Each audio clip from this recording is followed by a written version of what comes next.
Welcome my dear students.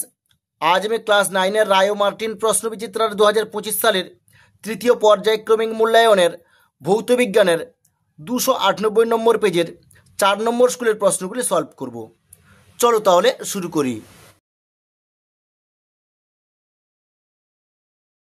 Class 9-এর ভৌত বিজ্ঞানের রায় ও Martin প্রশ্নবিচিত্রার 298 নম্বর পেজের 4 নম্বর স্কুলের প্রথমে কি আছে? গ্রুপ এ। একের দাগ, সঠিক উত্তরটি নির্বাচন করো। একের দাগ, মাত্রাবিহীন এককযুক্ত রাশিটি হলো, এর উত্তরটা হবে সি, ঘনকোণ। দুইয়ের দাগ, বস্তুকণা সমবেগে চললে তার, এর উত্তরটা হবে বি, ত্বরণ থাকবে না। তিনের দাগ, প্লবতা নির্ভর করে না, এর উত্তরটা হবে সি, তরলের ঘনত্বের ওপর। চারের দাগ, এম ও 4m ভরের দুটি বস্তুর গতিশক্তির অনুপাত 2:1 হলে তাদের ভরবেগের অনুপাত হবে, এর উত্তরটা হবে এ, 1:√2।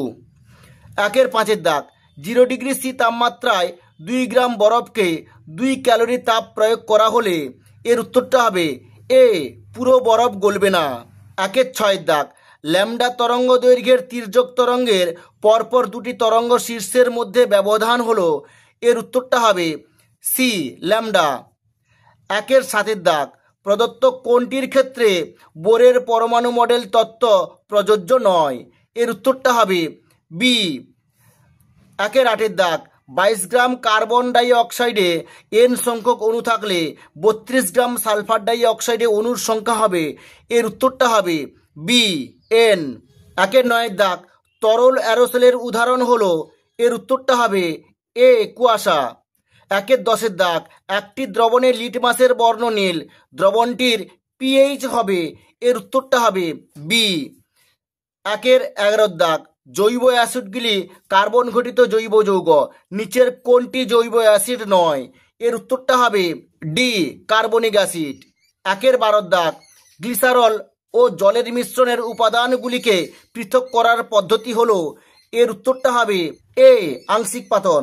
13 দাগ, হুয়ের মতে জলে ফ্লুরাইডের নিরাপদ মাত্রা, এর উত্তরটা হবে বি, গ্রুপ বি। 2 দাগ, নিম্নলিখিত প্রশ্নগুলির উত্তর দাও। 1 দাগ, এ বি বাই সি স্কোয়ার রাশিটিতে ভর এ, বেগ বি এবং সময় সি হলে রাশিটির মাত্রীয় সংকেত নির্ণয় করো, এর উত্তরটা হবে A B by C square রাশিটিতে ভর ইকুয়াল টু এ, বেগ ইকুয়াল টু বি, সময় ইকুয়াল টু সি। রাশিটির মাত্রীয় সংকেত এম তোমরা লিখবে এখানে তৃতীয় বন্ধনীর মধ্যে, ইন্টু এখানে তৃতীয় বন্ধনীর মধ্যে এল টি লিখবে by T square, equal to M L T inverse. এটাই হচ্ছে অ্যান্সার। শূন্যস্থান পূরণ করো। 1 কেজি ভার ইকুয়াল টু ড্যাশ ডাইন, এর উত্তরটা হবে 10⁵ ডাইন। 2-3 দাগ, কোনো বস্তুর বেগ নেই কিন্তু ত্বরণ বর্তমান, উদাহরণ দাও, এর উত্তরটা হবে গাড়ির ব্রেক কষা। 2-3 অথবা দেখে প্রশ্ন, সমবেগে গতিশীল কোনো কণার সরণ সময় লেখচিত্র অঙ্কন করো। এই প্রশ্নের উত্তরটি তোমাদের রায় ও মার্টিন সহায়িকার 55 নম্বর পেজের 5-1 দাগে প্রশ্নের উত্তরটি তোমরা এখান থেকে এইটুকু লিখবে এবং এই ছবিটা তোমরা এঁকে নেবে। 2-4 দাগ, শূন্যস্থান পূরণ করো। ঘর্ষণহীন রাস্তায় সমবেগে গতিশীল গাড়ি দ্বারা কৃতকার্য ড্যাশ, এর উত্তরটা হবে 0। 2-5 দাগ, এম ভরের বস্তুর গতিশক্তি ই হলে এর ভরবেগ কত হবে, এর উত্তরটা হবে ভর ইকুয়াল টু এম, গতিশক্তি E equal to half M V square, ভরবেগ P equal to M V. অতএব E equal to 1 M square V square by 2m equal to E equal to M V whole square by 2m। এরপরে লিখবে অতএব E equal to P square by 2m বা 2em equal to P square বা P equal to √2em। এটাই হচ্ছে answer. 2-5 অথবা দেখে প্রশ্ন, একটি ইঞ্জিনের ক্ষমতা 2 হর্স পাওয়ার হলে ওই ইঞ্জিন প্রতি সেকেন্ডে কত জুল কার্য করতে পারবে, এর উত্তরটা হবে 1 horse power equal to 746 watt, 2 horse power equal to 746 into 2 watt, equal to এটাকে সরল করে লিখে হবে 1492 ওয়াট। এরপরে তোমরা লিখবে যে আমরা জানি 1 watt equal to 1 joule per second, এরপরে লিখবে তোমরা 1492 watt equal to 1492 joule per second. এটাই হচ্ছে অ্যান্সার। 2-6 দাগ, 20 ক্যালোরি তাপ উৎপন্ন করতে কত জুল কার্য করতে হবে, joule equal to 4.2 gram per calorie. এর উত্তরটা হবে 1 ক্যালোরির তাপ ইকুয়াল টু 4.2 জুল। এরপরে তোমরা লিখবে 20 ক্যালোরি তাপ equal to 4.2 into 20 joule equal to 84 joule. এটাই হচ্ছে অ্যান্সার। 2-এর সাথে দাগ, বার্নৌলির উপপাদ্য কোন সংরক্ষণ নীতির ওপর প্রতিষ্ঠিত? এর উত্তরটা হবে শক্তি সংরক্ষণ নীতির ওপর প্রতিষ্ঠিত। 2-এর 8-এর দাগ, শব্দের তীব্রতার একক কি? এর উত্তরটা হবে ডেসিবেল। 2-এর 9-এর দাগ, ক্ষণস্থায়ী শব্দের শব্দ নির্বন্ধকালের মান কত? এর উত্তরটা হবে 0.1 সেকেন্ড। 2-এর 10-এর দাগ, সত্য বা মিথ্যা লেখো। 40 ডিগ্রি সি উষ্ণতায় জলের ঘনত্ব সর্বনিম্ন হয়। এর উত্তরটা হবে মিথ্যা। 2-এর 10-এর অথবা দেখে প্রশ্ন, সব স্থিতি বা গতিই হলো আপেক্ষিক। এর উত্তরটা হবে সত্য। 2-এর 11-এর দাগ, ঘাতবাই ক্ষেত্রফল রাশিটি স্কেলার না ভেক্টর? এর উত্তরটা হবে স্কেলার রাশি। 2-এর 12-এর দাগ, শূন্যস্থান পূরণ করো। নিউট্রন ও প্রোটন কণার মধ্যে ড্যাশ কণার আদান প্রদানের ফলে নিউক্লিয় বলের উৎপত্তি হয়। এর উত্তরটা হবে প্রোটন কণার। 2-এর 12 অথবা দেখে প্রশ্ন, শূন্যস্থান পূরণ করো। 9Be4 plus 4He2 equal to dash plus 1N0। এর উত্তরটা হবে, আমি এখানে লিখে দিচ্ছি, 12C আর এখানে তোমরা 6 লিখবে। 2-এর 13 দাগ, একটি মৌলের পরমাণুর এম কক্ষে 3টি ইলেকট্রন আছে। মৌলটির পরমাণুর নিউক্লিয়াসে 14টি নিউট্রন থাকলে তাদের ভর সংখ্যা কত হবে? এর উত্তরটা হবে ভর সংখ্যা 17 হবে। 2-এর 14 দাগ, 1 AMU ইকুয়াল টু 1.6605 ইন্টু 10⁻⁻24 গ্রাম হলে নাইট্রোজেনের একটি পরমাণুর প্রকৃত ওজন কত গ্রাম হবে? এখানে N ইকুয়াল টু 14 লেখা আছে। এর উত্তরটা হবে N2 এর পারমাণবিক ভর equal two 14। 1 AMU equal to 1.6605 into 10⁻⁻24 গ্রাম। এরপরে তোমরা লিখবে N2 এর একটি পরমাণুর প্রকৃত ওজন ইকুয়াল টু N2 এর পারমাণবিক ভর into 1 AMU equal to 14 into 1.6605 into 10⁻⁻24 gram equal to 23.247 into 10⁻⁻24 গ্রাম। এরপর তোমরা লিখবে ইকুয়াল টু 2.3247 ইন্টু 10⁻⁻23 গ্রাম। এটাই হচ্ছে অ্যান্সার।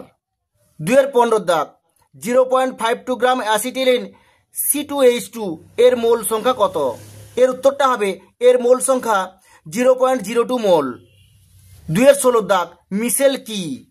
এর উত্তরটা হবে মিশেল হলো সারফ্যাক্ট্যান্ট অণুর একটি সমষ্টি যা একটি কোলোয়েডাল সিস্টেমে বিচ্ছুরিত থাকে।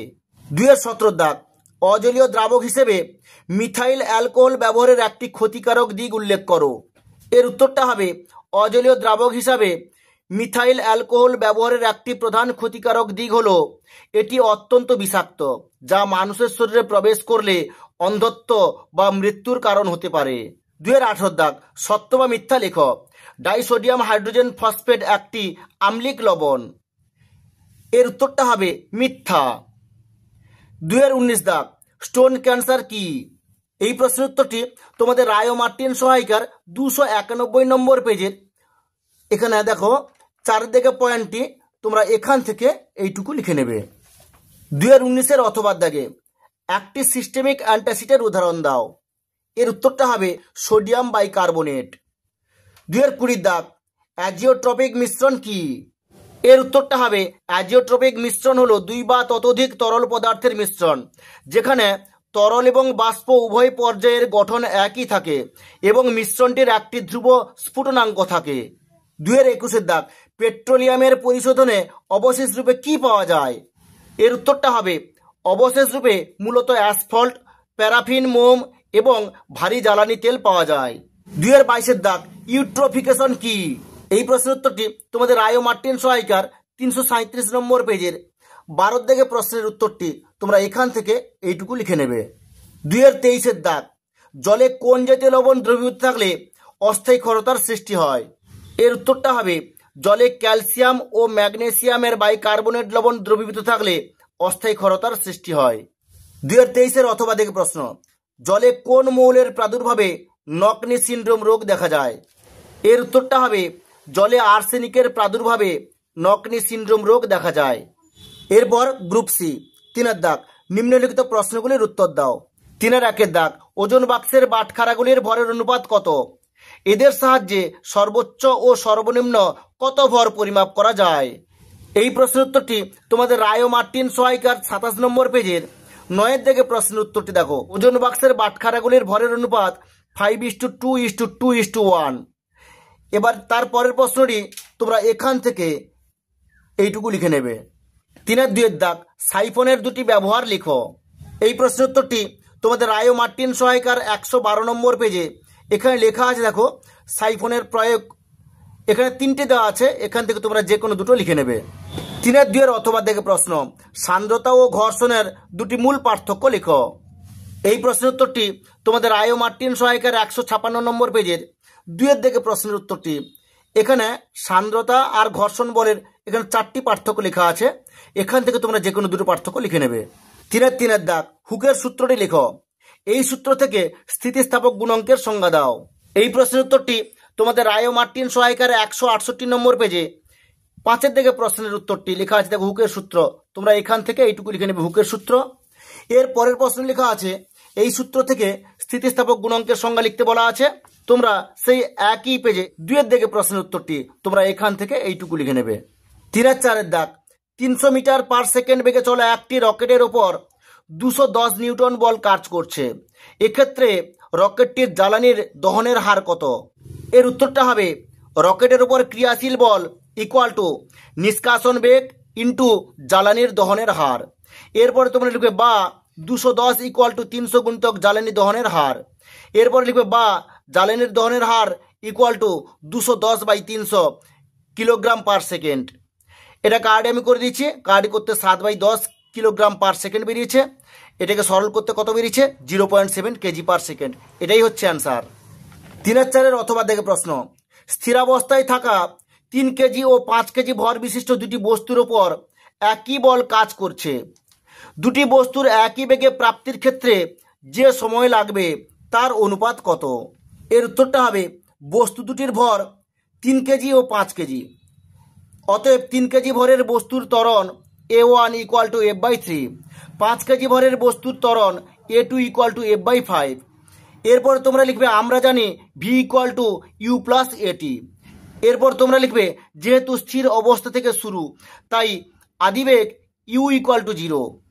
এরপর তোমরা লিখবে বা V equal to 0 plus AT, বা V ইকুয়াল টু AT, বা T ইকুয়াল টু V/A। এরপর তুমি লিখবে অতএব 3 কেজি ভরের বস্তুর জন্য সময় T1 ইকুয়াল টু V/A1, বা T1 ইকুয়াল টু V/F/3। এটাকে সরল করলে কি হবে? 3V/F।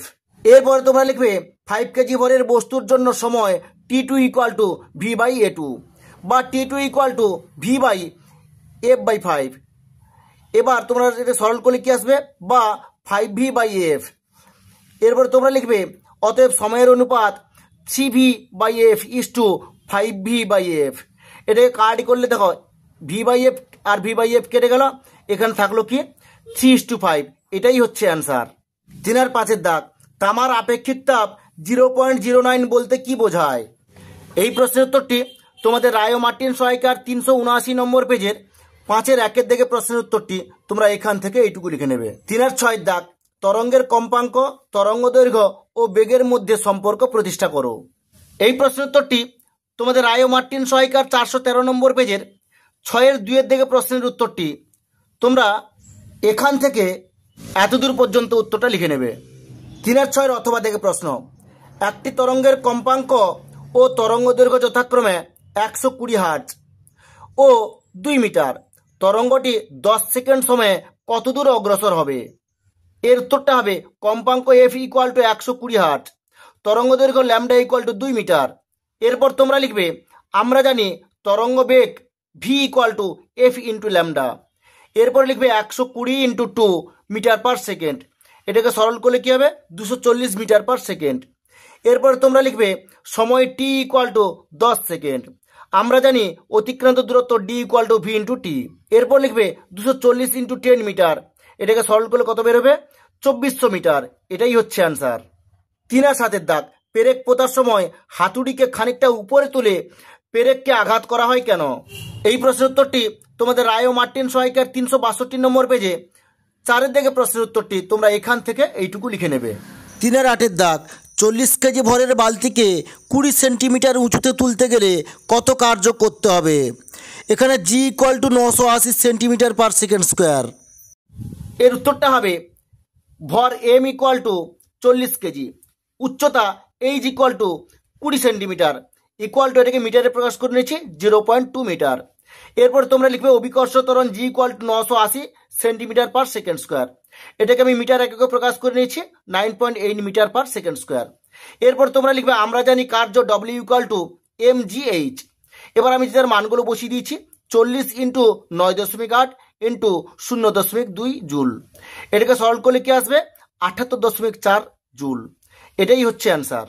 3 আর 9 দাগ, রাদারফোর্ডের পরমাণু মডেলের দুটি ত্রুটি লেখো। এই প্রশ্নের উত্তরটি তোমাদের রায় ও মার্টিন সহায়িকার 185 নম্বর পেজের এখানে দেখো 2 এর দাগে লেখা আছে রাদারফোর্ডের পরমাণু মডেলের সীমাবদ্ধতা। এখানে 1 নম্বর 2 নম্বর ও 3 নম্বর 3টে পয়েন্ট দেওয়া আছে, এখান থেকে তোমরা যে কোনো 2টো পয়েন্ট লিখে নেবে। 3 আর 10 দাগ, এসটিপিতে 26.4 গ্রাম কার্বন ডাই অক্সাইড গ্যাসের আয়তন কত? এখানে C equal to 12, O equal to 16। এর উত্তরটা হবে C equal to 12, O equal to 16। এরপর তোমরা লিখবে CO2 এর আণবিক ভর equal to 12 plus 16 into 2 gram per mole, এটাকে সরল করে দেবে 12 যুক্ত এখানে 16 দিয়ে 32 গ্রাম পার মোল সমান সরল করলে কত আসছে? 44 গ্রাম পার মোল। এরপর তোমরা লিখবে যে আমরা জানি মোল সংখ্যা ইকুয়াল টু প্রদত্ত ভর বাই আণবিক ভর ইকুয়াল টু, এবং যে যার মানগুলো বসিয়ে দিচ্ছি এখানে 26.4 বাই 44 মোল, এটাকে সরল করলে কি বেরোবে? 0.6 মোল। এরপর তোমরা লিখবে এসটিপিতে 1 মোল গ্যাসের আয়তন 22.4 লিটার। এরপর লিখবে 0.6 মোল গ্যাসের আয়তন 22.4 ইন্টু 0.6 লিটার, এটাকে সরল করলে কি বেরোবে? 13.44 লিটার। এটাই হচ্ছে অ্যান্সার।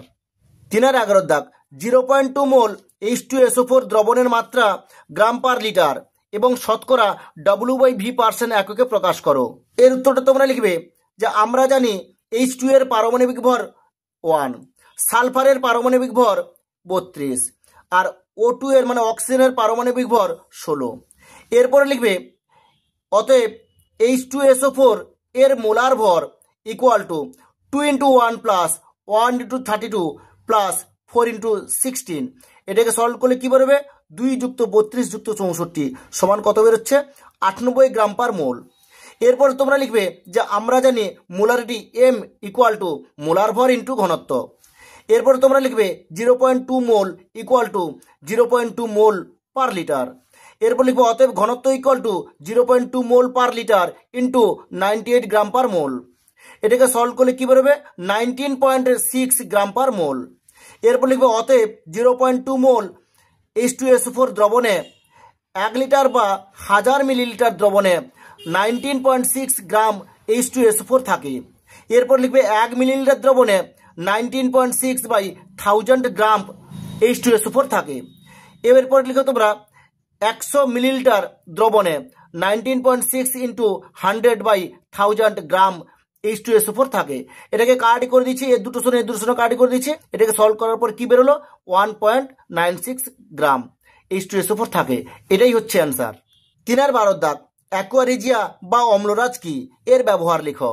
এই প্রশ্নের উত্তরটি তোমাদের রায় ও মার্টিন সহায়িকার 281 নম্বর পেজে তোমরা এখানে দেখতে পাচ্ছ লেখা আছে অম্লরাজ, তোমরা এখান থেকে এইটুকু লিখে নেবে অম্লরাজ কি, এর ব্যবহারটা তোমরা এখান থেকে আর দূর পর্যন্ত লিখে নেবে। 3 আর 12 অথবা দেখে প্রশ্ন, প্রশমন ক্রিয়া কি?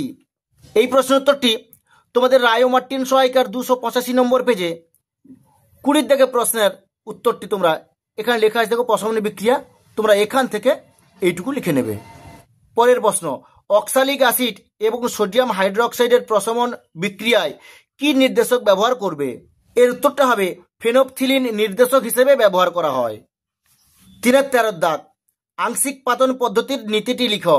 এই প্রশ্নের উত্তরটি তোমাদের রায় ও মার্টিন সহায়িকার 312 নম্বর পেজে এতদূর পর্যন্ত লিখে নেবে। 3-13 অথবা দেখে প্রশ্ন, বিওজি ফানেলের সাহায্যে কিভাবে জল ও কেরোসিনের মিশ্রণ থেকে উভয়কে পৃথক করবে। এই প্রশ্নের উত্তরটি তোমাদের রায় ও মার্টিন সহায়িকার 316 নম্বর পেজের 11-3 দেখে প্রশ্নের উত্তরটি এখানে পরীক্ষা পদ্ধতি লেখা আছে, তোমরা এখান থেকে এতদূর পর্যন্ত লিখে নেবে। 3-14 দাগ, পানীয় জলের জীবাণুমুক্তকরণে ক্লোরিনেশন পদ্ধতির সুবিধাগুলি লেখো। এর উত্তরটা হবে ক্লোরিনেশনের সুবিধাগুলি হলো 1, এটি কার্যকরী জীবাণুনাশক, 2, এটি দামে সস্তা, 3, এর প্রভাব জলে দীর্ঘ সময় থাকে, 4, সঠিক মাত্রায় ব্যবহার করলে জৈব ও অজৈব লবণ অধক্ষিপ্ত হয়, ফলে অপ্রীতিকর গন্ধ, স্বাদ, বর্ণ দূরীভূত হয়। 3-15 দেখে প্রশ্ন, জলে আর্সেনিক দূষণের কুফলগুলি লেখো। এই দূষণের ফলে সৃষ্ট একটি রোগের নাম লেখো। এই প্রশ্নের উত্তরটি তোমাদের রায় ও মার্টিন সহায়িকার 338 নম্বর পেজের 13-4 দেখে প্রশ্নের উত্তরটি তোমরা এখান থেকে এতদূর পর্যন্ত লিখে নেবে। আর আর্সেনিক দূষণের ফলে যে রোগটি হয় সেই রোগটি হলো ব্ল্যাকফুট রোগ। গ্রুপ ডি 4 দাগ, নিম্নলিখিত প্রশ্নগুলির উত্তর দাও। 4-1 দাগ, লেখচিত্রের সাহায্যে প্রমাণ করো S = UT + ½ AT স্কোয়ার। চিহ্নগুলি প্রচলিত অর্থবহ। এই প্রশ্নের উত্তরটি তোমাদের রায় ও মার্টিন সহায়িকার 52 নম্বর পেজে এখানে দেখো 4 দেখে প্রশ্নের উত্তরটি তোমরা এখান থেকে একেবারে এতদূর পর্যন্ত লিখে নেবে। 4-1 অথবা দেখে প্রশ্ন, 20 গ্রাম ভরের একটি বস্তুর প্রাথমিক বেগ 10 সেন্টিমিটার সেকেন্ড ইনভার্স ও 5 সেকেন্ড পরে এর বেগ হলো 40 সেন্টিমিটার সেকেন্ড ইনভার্স।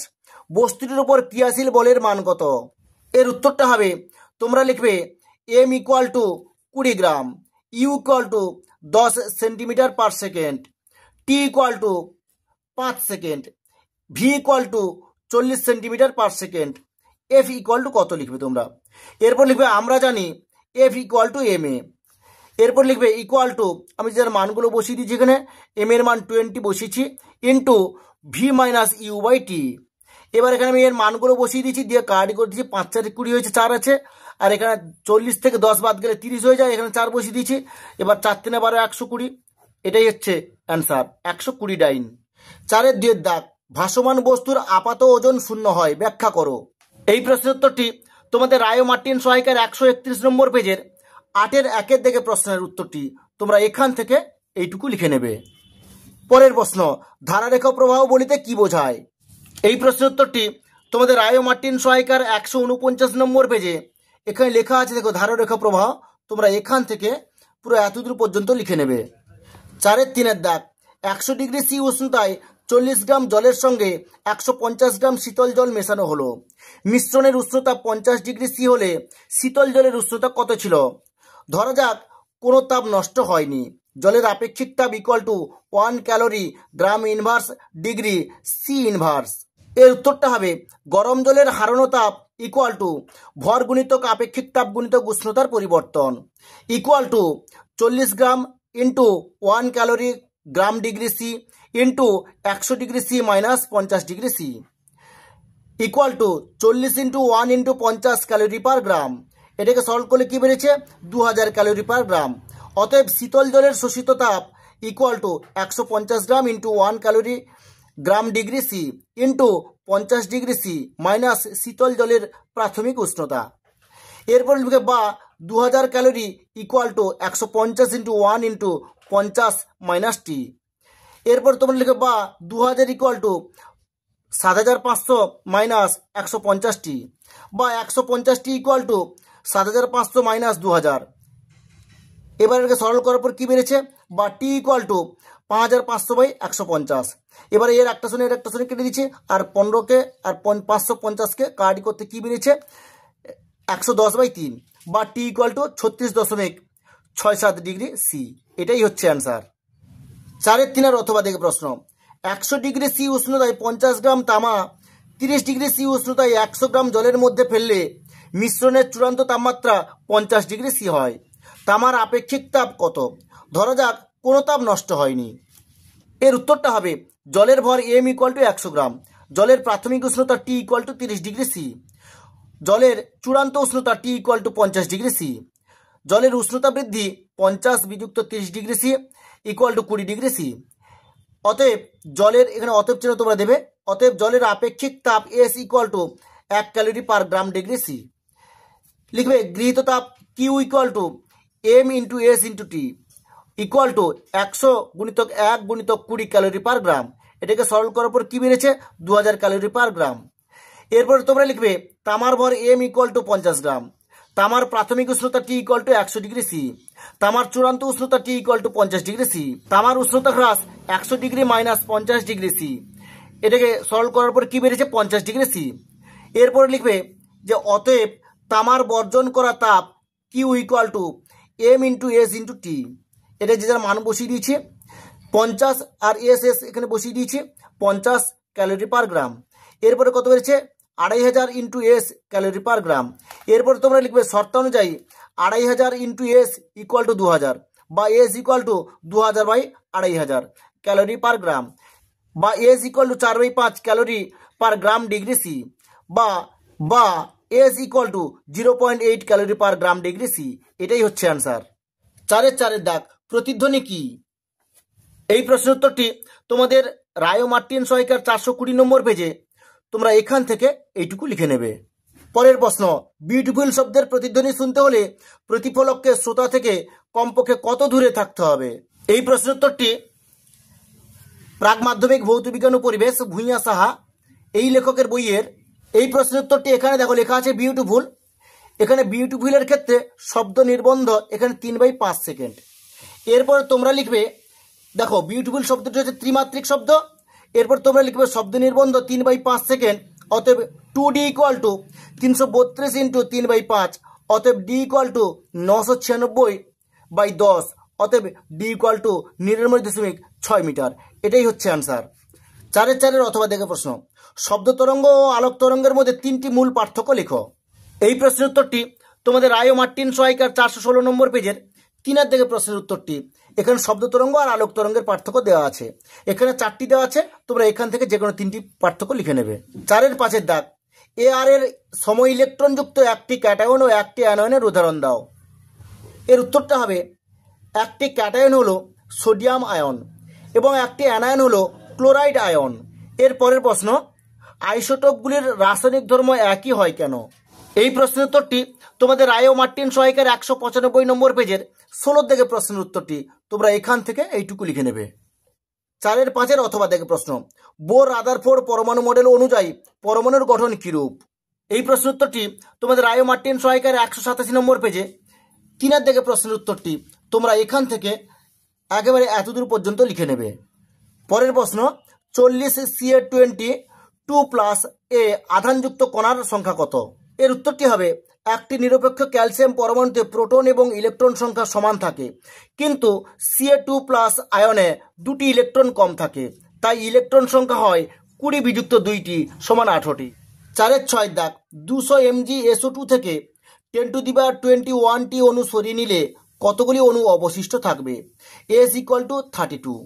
এর উত্তরটা হবে SO2 এর আণবিক ভর ইকুয়াল টু 32 যুক্ত 16 গুণিতক 2 গ্রাম পার মোল ইকুয়াল টু 32 যুক্ত 32 গ্রাম পার মোল সমান 64 গ্রাম পার মোল। এরপর তোমরা লিখবে 200 mg equal to 200/1000 gram equal to 0.2 গ্রাম। এরপর তোমরা লিখবে 0.2 গ্রাম SO2 এর মোল সংখ্যা ইকুয়াল টু ভর বাই আণবিক ভর। এরপর তোমরা লিখবে equal to 0.2/64 mole equal two 0.003125 মোল। এরপর তোমরা লিখবে অতএব 0.2 গ্রাম SO2 এর মোট অণু ইকুয়াল টু মোল সংখ্যা ইন্টু অ্যাভোগাড্রো সংখ্যা। এরপর তোমরা লিখবে ইকুয়াল টু 6.022 ইন্টু 10⁻23 ইন্টু 0.003125। এটাকে সরল করলে কি আসবে? ইকুয়াল টু 1.88 ইন্টু 10⁻21টি অণু। এরপরে লিখবে অতএব অবশিষ্ট অণুর সংখ্যা ইকুয়াল টু 1.88 ইন্টু 10⁻21 মাইনাস 10⁻21। এরপর তোমরা লিখবে ইকুয়াল টু 0.88 ইন্টু 10⁻21টি। এটাই হচ্ছে অ্যান্সার। পরের প্রশ্ন, 34 AMU অ্যামোনিয়াতে কতগুলি পরমাণু উপস্থিত থাকে? এর উত্তরটা হবে অ্যামোনিয়ার আণবিক ভর ইকুয়াল টু 14 যুক্ত 3 গুণিতক 1 AMU ইকুয়াল টু 17 AMU। এরপর তোমরা লিখবে 34 AMUতে অ্যামোনিয়া আছে, 34 AMU বাই 17 AMU, এটা কাট করলে কত বেরোচ্ছে 2 মোল। এরপর তোমরা লিখবে NH3তে মোট অণুর সংখ্যা ইকুয়াল টু মোল সংখ্যা গুণিতক অ্যাভোগাড্রোর সংখ্যা। এবার আমি এর মানগুলো বসিয়ে দিচ্ছি, ইকুয়াল টু 2 ইন্টু 6.022 ইন্টু 10⁻23টি অণু। এবার এটাকে সলভ করলে কি আসবে 1.2044 ইন্টু 10⁻24টি অণু। এরপর তোমরা লিখবে অতএব পরমাণুর সংখ্যা equal to 1.2044 into 10⁻24 into 40 equal to 4.8176 into 10⁻24টি। এটাই হচ্ছে অ্যান্সার। 4-এর 7-এর দাগে তরলে কঠিনের বা তরলের গ্যাসের দ্রাব্যতা কোন কোন বিষয়ের উপর নির্ভর করে? এর উত্তরটা হবে তরলে কঠিন ও গ্যাসের দ্রাব্যতা তাপমাত্রা, চাপ এবং দ্রাবক ও দ্রাবের প্রকৃতির উপর নির্ভর করে। পরের প্রশ্ন, হাইপোতে কত অণু কেলাস জল বর্তমান? এর উত্তরটা হবে 5 অণু কেলাস জল বর্তমান। 4-এর 8-এর এর দাগে প্রশ্ন, প্রদত্ত বিষয়গুলি উল্লেখ করে অ্যাসিড ও ক্ষারের মধ্যে দুটি পার্থক্য লিখো। 1 জলীয় দ্রবণে বিয়োজন, 2 কার্বনেট বা বাইকার্বনেট লবণের সঙ্গে বিক্রিয়া। এই প্রশ্নের উত্তরটি তোমাদের রায় ও মার্টিন সহায়িকার 302 নম্বর পেজের 1-এর দিকে প্রশ্নের উত্তরটি তোমরা এখানে 3 নম্বর পয়েন্ট ও 6 নম্বর পয়েন্ট এই দুটি পয়েন্টের যে পার্থক্যটা আছে এটা তোমরা লিখে নেবে। 4-এর 8-এর অথবা থেকে প্রশ্ন, কপারের সঙ্গে একটি শীতল ও মধ্যম গাঢ় অ্যাসিড এ এর বিক্রিয়ায় একটি বর্ণহীন গ্যাস বি উৎপন্ন হয়। বি গ্যাসকে FeSO4 এর জলীয় দ্রবণে পাঠালে একটি যৌগ সি উৎপন্ন হওয়ায় দ্রবণের বর্ণ বাদামি হয়। অ্যাসিড এ এর সঙ্গে সদ্য প্রস্তুত FeSO4 এর জলীয় দ্রবণ যোগ করে টেস্ট টিউবের গা বেয়ে গাঢ় H2SO4 যোগ করলে দুটি তরলের সংযোগস্থলে একটি বাদামি বলয় উৎপন্ন হয়। এই বাদামি বলয়ের জন্য দায়ী যৌগ হলো সি। এ, বি ও সি কে শনাক্ত করো। এর উত্তরটা হবে অ্যাসিড এ কপারের সঙ্গে একটি শীতল ও মধ্যম গাঢ় অ্যাসিডের বিক্রিয়ায় নাইট্রিক অক্সাইড গ্যাস উৎপন্ন করে। এর বিক্রিয়াটা তোমরা লিখবে Cu+4HNO3 অ্যারো দিয়ে দিবে CuNO3 +2NO2। এরপর তোমরা লিখবে গ্যাস বি কপার এবং শীতল ও মধ্যম গাঢ় অ্যাসিডের বিক্রিয়ায় উৎপন্ন বর্ণহীন গ্যাসটি হলো নাইট্রিক অক্সাইড। এরপর তোমরা এর বিক্রিয়াটা লিখবে 3Cu+8HNO3 অ্যারো দিয়ে দেবে CuNO3 +2NO। এরপর লিখবে যৌগ সি যখন NO গ্যাসকে সদ্য প্রস্তুত FeSO4 এর জলীয় দ্রবণে চালনা করা হয় তখন একটি বাদামি যৌগ উৎপন্ন হয়। এই বাদামি যৌগটি হলো আয়রন নাইট্রোসোফেরাস সালফেট। এরপর তোমরা এর বিক্রিয়াটি লিখবে FeSO4 +NO অ্যারো দিয়ে দিবে এখানে FeSO4 × NO। শনাক্তকরণটি হলো এ হলো HNO3, বি হলো NO আর সি হলো FeSO4 × NO। ঠিক আছে, আজ এই পর্যন্ত। নেক্সট ভিডিওতে আমি 5 নম্বর স্কুলের প্রশ্নগুলো সলভ করব।